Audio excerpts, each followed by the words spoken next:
ঝগড়ার পরে যে আগে কথা বলে তার গুনাহ মাফ হয়ে যায়, তার সম্মান বৃদ্ধি পায়। সুতরাং ঝগড়া করার পরে কথা না বলে বেশি দিন থাকবেন না। একসাথে থাকলে কথা কাটাকাটি হবে, ঝগড়া হবে, কিন্তু যে আগে কথা বলে অনেকে তাকে ছোট মনে করে, অনেকে তাকে বলে যে তোমার লজ্জা শরম নাই। নবীজি সাল্লাল্লাহু আলাইহি সাল্লাম এটা শিক্ষা দেন নাই। নবীজি সাল্লাল্লাহু আলাইহি সাল্লাম জানিয়ে দিয়েছেন ঝগড়ার পরে যে আগে কথা বলবে তার গুনাহ মাফ হয়ে যাবে। অনেক ভাই এমন আছে, আপন ভাই, সম্পত্তি নিয়ে ঝগড়া করে তারা ভাই ভাইয়ের সাথে কথা বলে না।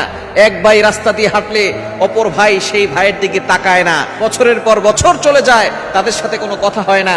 আমার এই ওয়াজ যদি আপনার কানে যায়, আপনি আজকে থেকেই প্রতিজ্ঞা করবেন একদিন আল্লাহর কাছে দাঁড়াতে হবে, এই দুনিয়া ছেড়ে চলে যেতে হবে। যদি দুনিয়া থেকে চলে না যান তাহলে আমার শোনার কোনো দরকার নাই। যদি দুনিয়া থেকে চলে যান তাহলে অবশ্যই আপনি শুনবেন। আপনি আপনার ভাইয়ের সাথে আগে থেকে কথা বলেন, আল্লাহ আপনার সম্মান বাড়িয়ে দিবেন, আল্লাহ আপনার মর্যাদা বাড়িয়ে দিবেন এবং আল্লাহ আপনার গুনাহটাকে মাফ করে দিবেন।